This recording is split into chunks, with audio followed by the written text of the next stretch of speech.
ઘરો માટે તો મુખ્યમંત્રી આવાસ યોજના છે અને સરસ ઘર બાંધી આપે છે 5 લાખમાં, 7 લાખમાં, 8 લાખમાં 1 BHK 2 BHK, મજબૂતી પણ સારી હોય છે. અમે ઘણા ઘરમાં ગયા છીએ. પ્રધાનમંત્રી આવાસ યોજના છે અને ભારતમાં ધીમે ધીમે ઝૂંપડપટ્ટી ઓછી થતી જાય છે. આટલો મોટો દેશ છે એટલે થતા વાર લાગે ને મકાન થતા, પણ પ્રયત્ન સારો થઈ રહ્યો છે. ખૂટતા ઘરો એ સમસ્યા નથી, તૂટતા ઘરો એ સમસ્યા છે. ભૂકંપમાં જેટલા ઘર તૂટ્યા છે એના કરતા પણ વધારે કુસંપમાં તૂટ્યા છે. ભૂકંપમાં તૂટ્યા હોય તો કોઈ સામાજિક સંસ્થા આવીને નવું ગામ બાંધી શકે, પણ કુસંપમાં પરિવાર તૂટ્યો હોય તો એને સામાજિક સંસ્થા ન સાધી શકે. કુસંપ પરિવાર તોડે છે. સુનામીમાં જેટલા ઘર વિખાયા છે, સુનામી આપણે સાઉથમાં આવે, દરિયા કિનારે સુનામી આવે, સુનામીમાં જેટલા ઘર વિખાયા છે એના કરતા વધારે ઘર એ ઝઘડામાં, મતભેદમાં, મનભેદમાં વિખાયા છે. એટલે આજે ઘર મોટા થતા જાય છે, મન નાના થતા જાય છે. પહેલા તો ઘર પર લખતા વેલકમ, હવે તો ભીડ કમ જાય તો કૂતરા રાખ્યા હોય, પાછું લખ્યું હોય કૂતરાથી સાવધાન. શું સાવધાન આવે? અંદર વાળાથી કે બહાર વાળાથી? કૂતરાથી સાવધાન. આપણા ત્યાં દુલાભાઈ કાક લખી ગયા, હેજી તારા આંગણિયા પૂછીને કોઈ આવે તો આવકારો મીઠો આપજે. પડોશીના ત્યાં આપણે ચાવી આપીને જતા, પડોશીના છોકરાને આપણા ઘરે હાચવતા. ગામડામાં તો આપણું કલ્ચર કેવું હતું, એકબીજા સાથે રહેવા કરવાનું. ગામડામાં લગ્નમાં ગામ આખાના ખાટલા માગી લાવવાના. એ વખતે કેટરિંગ વાળા નહોતા, આખું ગામ પીરસવા આવે. એમાં કમંડળ ભેગા કરે, ડોલો ભેગી કરે, ડોલો ઉપર લખ્યું હોય પાછું ભાઈનું નામ કે ભરતભાઈ આ પોલિયા, એટલે પાછી એની ડોલો પહોંચાડવાની, ખાટલાય માગી લાવવાના. બધું જ એક સમુદાય સાથે બધા પ્રત્યે જે આત્મીયતા હતી, ગામ આખું. અને એમાં ગામની એક દીકરીનું લગ્ન થતું હોય તો ગામ દુસકે દુસકે દુસકે દુસકે રડે, એટલી આત્મીયતા હતી. અત્યારે ધીમે ધીમે તો બાજુમાં કોણ રહે છે એ ખબર હોતી નથી. અમે પૂના એક બાઈના ઘરે પધરામણી કરવા ગયા. એમનો દીકરો સાધુ છે, નીતિનભાઈ. એનો દીકરો સિતાર વગાડે છે ને, ઓસ્ટ્રેલિયા પેલો એ યશ, એના ઘરે પધરામણી કરવા ગયા તો એ વળી સભામાં જતા રહ્યા હતા. એટલે જે ભાઈ ઘરે નહોતા, એટલે આપણે ઓબ્વિયસલી કોઈ ઘરે ના હોય, દરવાજો બંધ હોય તો બાજુના ઘરે નોક કરીએ. અમે જેવા નોક કરવા ગયા ત્યાં A4 સાઈઝના લેમિનેશન વાળા એક કાગળમાં લખ્યું હતું, આ જ્યાં ગયા હોય ત્યાં અમને પૂછવું નહીં. આવું લખ્યું, આ જ્યાં ગયા હોય ત્યાં અમને પૂછવું નહીં. અલા, અમને પૂછવું નહીં શું? આપણે તો પૂછવાનું હોય, મદદરૂપ થવાનું હોય, ચા પાણી કરીને મોકલવાના હોય. આ સંસ્કારો આપણા હતા. અને એમાંથી કેવા બધા થતા જઈએ છીએ. દિવાલો મજબૂત થતી જાય છે અને સંબંધો તકલાદી થતા જાય છે. દિવાલ મજબૂત કરો, બ્રિક્સ કરો, અને પાછા પેલા નવા લાવે છે ને, એલ્યુમિનિયમ નાખો, આ નાખો, કોપર નાખો, મજબૂત કરો ને બરાબર કરો.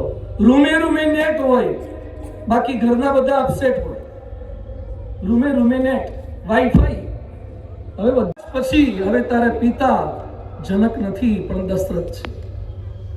તારી માતા સુનૈના નથી પણ કૌશલ્યા, સુમિત્રા ને કૈકેયી છે. આજે એક સાસુ સહન નથી થતી, માતા સીતાને 3 સાસુ હતી. આ એક સહન નથી થતી. 3 સાસુની વચ્ચે સીતાજી ત્યાં પહોંચવાના છે. કે છે તારી માતા છે, ભરત લક્ષ્મણ શત્રુઘ્ને દિયર ન સમજતી, ભાઈ સમજજે.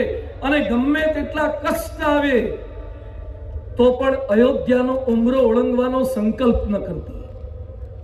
તાલીમ આ આપી હતી. એટલે સીતાજી 14 વર્ષ જંગલમાં જવા તૈયાર થયા. આજકાલ મા બાપ દીકરીને પરણાવે ત્યારે તાલીમ શું આપે છે? બેટા સેજ તકલીફ પડે ને, મિસ કોલ કરજે, આઈન તરત લઈ જઈશ. બધી કલમો આપણને ખબર જ છે. એક ભાઈ દીકરીઓને ભણાવી જોઈએ, મેં કાલે પણ વાત કરી હતી, દીકરીઓને ભણાવો. પણ એમાં એક થોડોક સુધારો હું કરવા માંગુ છું. એક ભાઈને મેં પૂછ્યું, દીકરી ભણે છે? હા કે એન્જિનિયરિંગ કરાવીએ છીએ. કીધું, મેં ખાલી પૂછવા ખાતર પૂછ્યું, કીધું કેમ દીકરીને આટલું સારું ભણાવો છો? મને કે અત્યારે નક્કી નહીં, ગમે ત્યારે છૂટું થઈ જાય દીકરી પોતાનું તો કરી લે. એટલે શરૂઆત જ આવી કરવાની.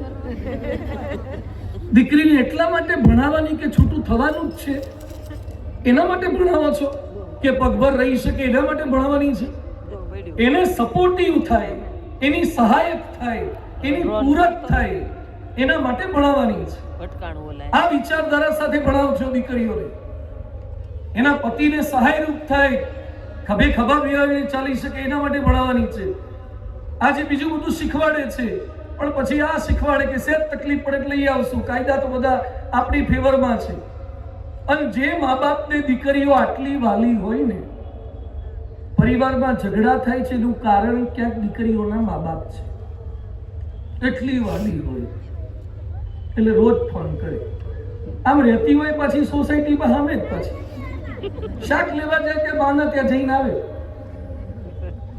આ શાકભાજી લેવા ગયા હોય ને ત્યાં પિયરમાં આટો મારીને આવ્યા હોય. અમારા હમણાં મારે એક ભાઈ આવ્યા મારી પાસે, ક્લાસ 1 ઓફિસર છે, એની પત્ની ભાવનગરની છે. 6 મહિનામાં કે 7 વાર ભાવનગર ગઈ. એટલે ગોઠિયા બહુ ભાવે છે ને, અહીંયા લાવી આપને થોડા ભાવનગરના ગોઠિયા.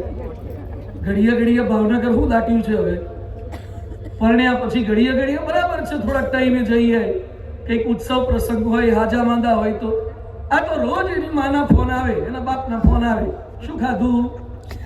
કે ભિખારી ત્યાં મોકલી છે, શું ખાધું નહીં? પહેલેથી ખબર નથી કે આ ખવડાવે એવા જ છે, તોય પાસે કે શું ખાધું? બહુ કામ તો નથી કરવું પડતું ને? તારી સાસુ કી કરે છે કે નહીં? પૂછે પાછા ફોનમાં, તારી સાસુ કી કરે છે કે નહીં? બહુ દબાયેલી ના રહેતી. જો પહેલેથી દબાયેલી રહીશ ને તો બધા દબાઈ કરશે, એટલે થોડો ફૂફાડો મારવાનો. આ તાલીમ જ આપવાની, ટ્રેનિંગ જ આપે છે બધા જ. અને દીકરી બહુ વાલી હોય ને બહુ ચિંતા થતી હોય તો મારી બધા જ વાલીઓને વિનંતી છે કે બહુ વાલી હોય ને તો એને પરણાવશો નહીં, કે ઘરે રાખો, શોકેશમાં રાખો, અને રોજ દીવા બત્તી આરતી કરો. છોકરીની આરતી કરો રોજ માતાજીની જેમ. બહુ વાલી હોય. હવે પરણાઈને મોકલી છે, સાસરે મોકલી છે, તો ત્યાં મા બાપ ના હોય, સાસુ સસરા હોય, ત્યાં થોડી તકલીફ પડે ખરી, કંઈક બોલે ખરા. તાલીમ એવી આપો ને તમારા દીકરા દીકરીને કે કંઈ પાછા ના પડે. બધા યાદ શીખવાનું છે. પારિવારિક સંબંધો તો મજબૂત થશે.